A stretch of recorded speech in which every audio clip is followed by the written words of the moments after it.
옛날 옛적에 깊은 산골 마을에 가난한 대장장이네 집이 하나 있었답니다. 그 집에는 마음씨 고운 맏딸 연희가 살고 있었지요. 그건 제 가족이 진 빚이었지.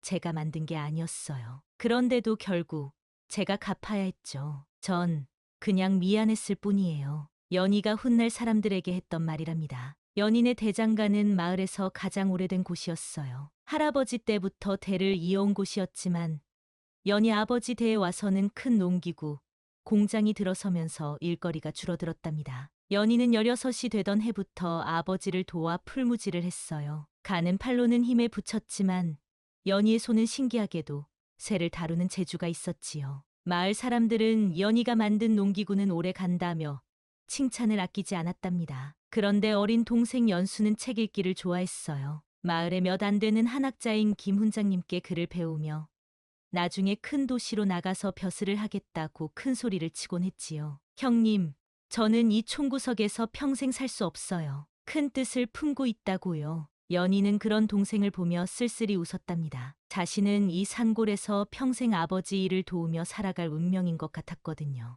연수가 13살 되던 해 겨울, 갑자기 심한 열병에 걸렸어요. 온몸에 붉은 반점이 돋고 의식을 잃었지요. 마을 의원은 고개를 저으며 말했답니다.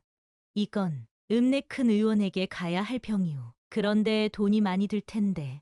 연인에는 그동안 모아둔 돈을 모두 꺼냈지만 턱없이 부족했어요. 아버지는 대장간 도구까지 팔려고 했지만 그것마저도 충분하지 않았답니다. 그때 마을의 큰 지주인 정씨 댁에서 소식을 들었나 봐요. 정 지주가 직접 찾아와 말했답니다. 걱정 마시오. 아이 치료비는 내가 대겠소. 같은 마을 사람이 아니오. 정 지주의 도움으로 연수는 읍내 큰 의원에게서 치료를 받았고 한 달 만에 건강을 되찾았어요. 연인의 가족은 그 은혜를 평생 잊지 못하겠다고 다짐했지요. 아버지는 정 지주 앞에서 무릎을 꿇고 말했답니다. 은희님, 이 은혜 평생 잊지 않겠습니다. 저희 가족은 대대로 정씨 댁의 은혜를 기억하겠소. 세월이 흘러 연희가 25이 되었을 때 아버지는 오랜 병으로 세상을 떠났어요. 평생 쇠를 다루느라 폐가 나빠져서였지요. 어머니는 그 충격으로 몸이 더욱 약해지셨답니다. 그런데 그 동생 연수라는 놈은 20살이 되자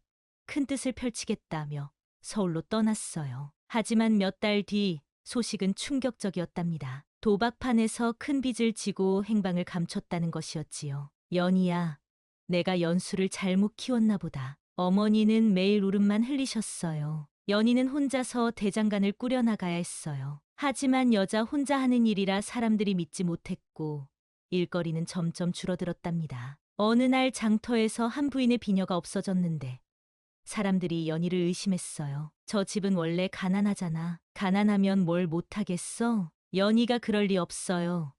연희는 억울해서 소리쳤지만 사람들은 믿지 않았어요. 나중에 그 비녀는 부인의 옷 속에서 발견됐지만 이미 연희에 대한 좋지 않은 소문은 퍼진 뒤였답니다. 그런 연희에게 작은 위로가 찾아왔어요. 어린 시절 연희가 구해준 개 한 마리가 다시 나타난 것이었지요. 연희가 10살 때였어요. 눈보라치는 겨울날 다리가 부러진 채로 눈밭에 쓰러져 있던 강아지를 발견했답니다. 연희는 그 개를 집으로 데려와 정성껏 돌봤고 다 나은 뒤에 산으로 돌려보냈었지요. 그 개가 이제는 늠름한 어른 개가 되어 연희 앞에 나타났어요. 꼬리를 흔들며 연희를 알아보는 듯했답니다. 너구나. 그때 그 강아지가. 개는 연희가 힘들어할 때마다 나타나서 곁을 지켜줬어요. 마치 연희의 마음을 아는 듯이 말이에요. 어느 날 연희는 마을 회관 청소 일을 맡게 됐어요. 적은 돈이라도 벌어야 어머니 약값을 댈 수 있었거든요. 청소를 하던 중 바닥에서 반짝이는 금반지를 발견했답니다.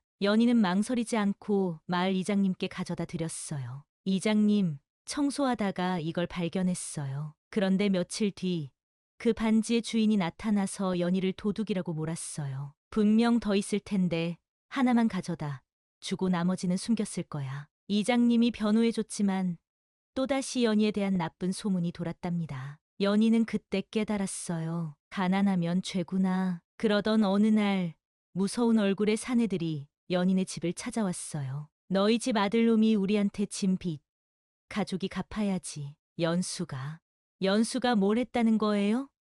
연희는 떨리는 목소리로 물었어요. 도박빚이 50냥이야. 이자까지 합치면 100냥이 넘어. 백냥이라니 연인애가 평생 벌어도 모을 수 없는 큰돈이었어요. 어머니는 그 말을 듣고 그 자리에서 기절해 버렸답니다. 일주일 안에 돈 마련 안 하면 너희 집 불질러 버린다. 자네들이 떠난 뒤 연희는 어머니를 부축하며 눈물을 흘렸어요. 어떻게 해야 할지 막막했답니다. 그때 그 개가 나타나서 연희의 손을 핫으며 위로해 줬어요. 연희는 개를 끌어안고 한참을 울었답니다. 일주일이 지나갈 무렵 마을에 소식이 들렸어요. 서울에서 공부하던 정치주의 아들 정인규가 돌아온다는 것이었지요. 정인규는 연희보다 2살 위였는데 어릴 때는 자주 놀았던 사이였어요. 하지만 그가 서울로 공부하러 떠난 뒤로는 만날 일이 없었답니다. 정인규가 연희를 찾아왔어요. 키가 훤칠하게 자란 그는 이제 완전히 양반 도련님의 모습이었어요. 연희야,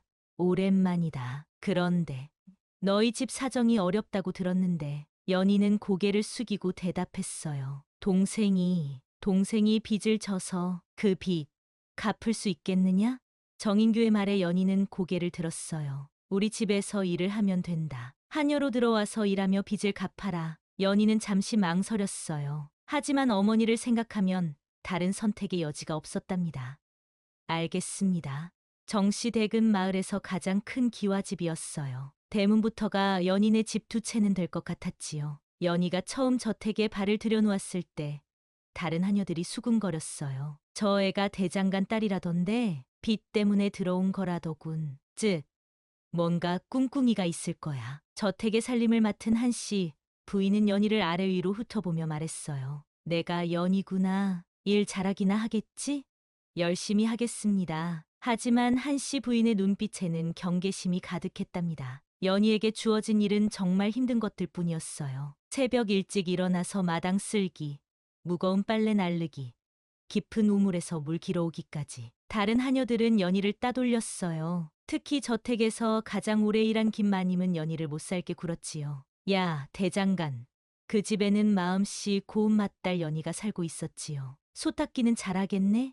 밥 짓기도 제대로 못하면서 뭘 하러 왔어? 연희는 묵묵히 참았어요. 어머니를 생각하면 견딜 수 있었답니다. 어느 날 우물가에서 물을 길다가 연희가 실수로 옷을 적셨어요. 그런데 마침 남자 하인인 동칠이가 지나가다가 도와주었답니다. 괜찮으냐?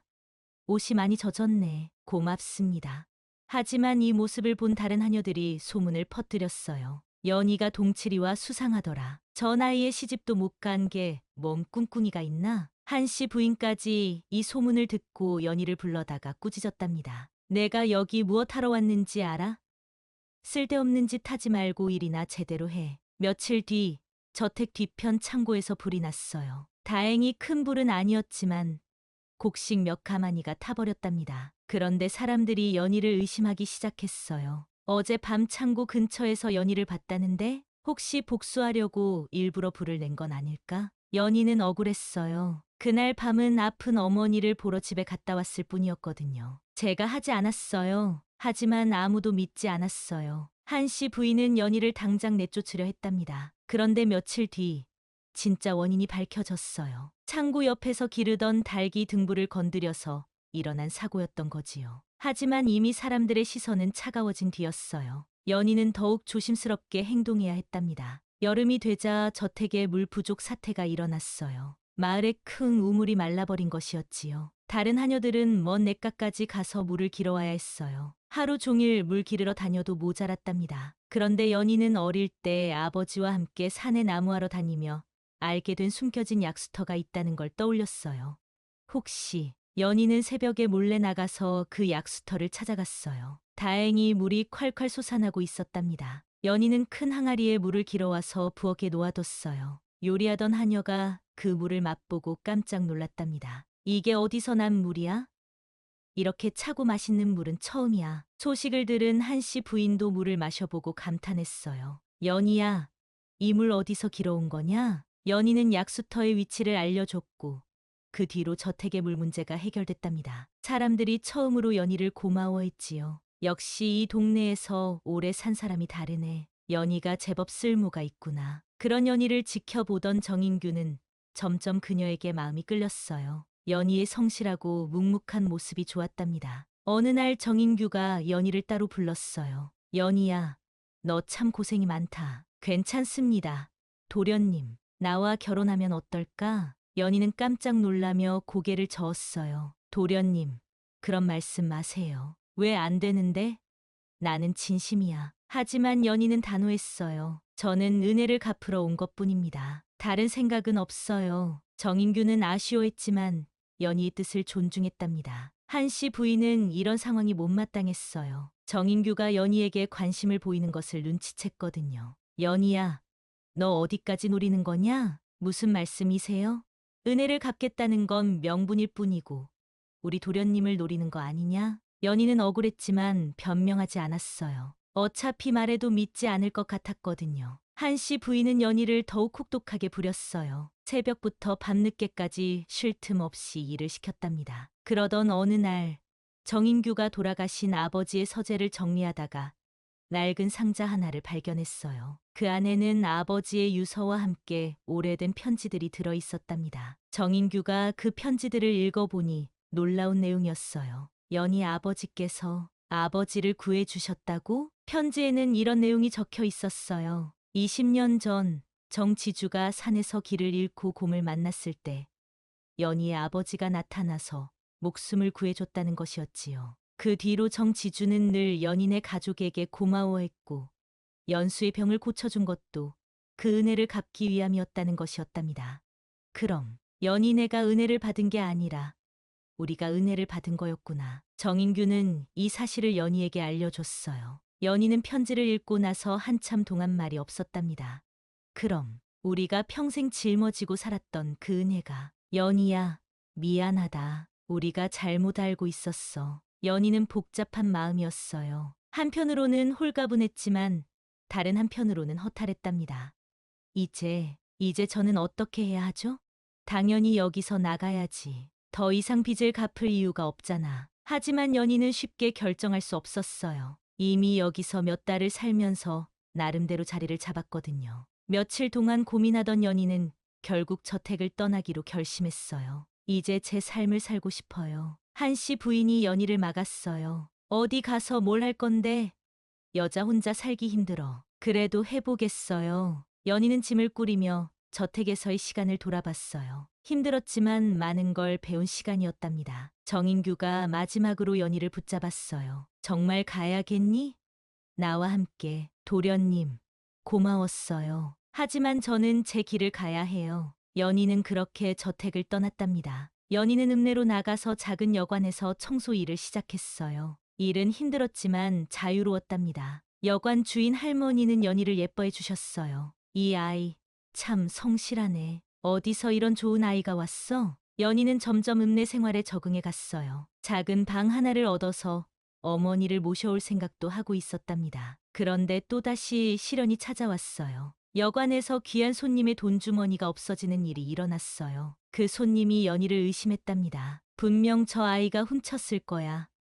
다른 사람은 내 방에 들어올 이유가 없어. 연희는 또다시 억울한 누명을 썼어요. 여관 주인 할머니는 연희를 믿어주셨지만 다른 사람들은 의심했답니다. 역시 가난한 집 출신은. 연희는 그때 깨달았어요. 어디를 가도 이런 시선에서 벗어나기는 힘들 것 같다는 걸 말이에요. 다행히 며칠 뒤 진짜 범인이 잡혔어요. 다른 여관에서도 도둑질을 한 전문 소매치기였답니다. 하지만 연희는 이미 상처를 받은 뒤였어요. 그런 연희 앞에 정인규가 나타났어요. 연희야, 소식을 들었어. 괜찮니? 도련님이 왜 여기까지? 너 때문에 왔어. 나와 함께 가자. 하지만 연희는 여전히 거절했어요. 고맙지만 됐어요. 이제 제 삶을 살고 싶어요. 정인규는 아쉬워했지만 연희의 의지가 단단하다는 걸 알았답니다. 며칠 뒤 뜻밖의 한씨 부인이 찾아왔어요. 그녀는 연희 앞에 무릎을 꿇고 사과했답니다. 연희야, 미안하다. 은혜라는 말로 누굴 망가뜨렸는지 몰랐어. 부인님, 내가 옳았어. 나는 너무 좁은 생각만 했구나. 연희는 한씨 부인을 일으켜 세우며 말했어요. 언젠가 누군가는 그만했어야죠. 그게 나였을 뿐이에요. 연희는 더 큰 도시로 가기로 결심했어요. 읍내보다 더 많은 기회가 있을 거라고 생각했거든요. 마지막으로 고향 마을에 들러서 어머니를 뵈었어요. 연희야, 정말 가야겠니? 네, 어머니. 제 길을 찾아보겠어요. 그래, 우리 딸이 이제 다 컸구나. 어머니는 연희를 안아주며 축복해 주셨답니다. 그 개도 마지막 인사를 하러 왔어요. 꼬리를 흔들며 연희를 배웅해 주었답니다. 도시에 도착한 연희는 작은 국수 장사를 시작했어요. 처음에는 길거리에서 짐을 지고 다니며 팔았답니다. 국수 사세요. 맛있는 국수. 연희가 만든 국수는 정말 맛있었어요. 비결은 정성이었답니다. 하나하나 정성을 다해 만들었거든요. 손님들이 점점 늘어났고 드디어 작은 가게를 차릴 수 있게 됐어요. 가게 이름은 가품당이라고 지었답니다. 왜 가품당이에요? 손님들이 물어봤어요. 연희는 미소 지으며 대답했답니다. 갚지 않아도 될 빚들을 갚으며 살아온 사람이 만든 가게거든요. 가품당에는 여러 사람들이 찾아왔어요. 가난한 사람들에게는 연희가 슬쩍 공짜로 주기도 했고, 혼자 사는 노인들에게는 더 푸짐하게 담아줬답니다. 어느 날 한 노파가 찾아왔어요. 아가씨, 고마워요. 무슨 고마운 일을요? 당신이 예전에 밥 준 내 손녀.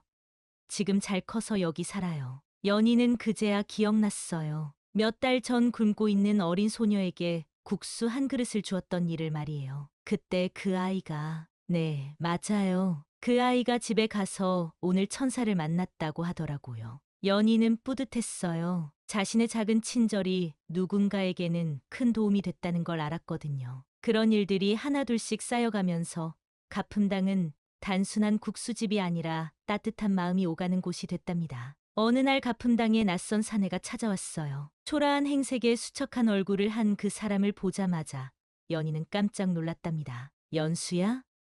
누나. 몇 년 만에 만난 동생은 완전히 다른 사람이 되어 있었어요. 도박과 술로 인해 몰골이 말이 아니었답니다. 누나, 미안해. 정말 미안해. 연수는 연희 앞에 무릎을 꿇고 울었어요. 내가 얼마나 큰 죄를 지었는지 이제야 알겠어. 연희는 복잡한 마음이었어요. 화가 나기도 했지만 동생이 불쌍하기도 했답니다. 일어나.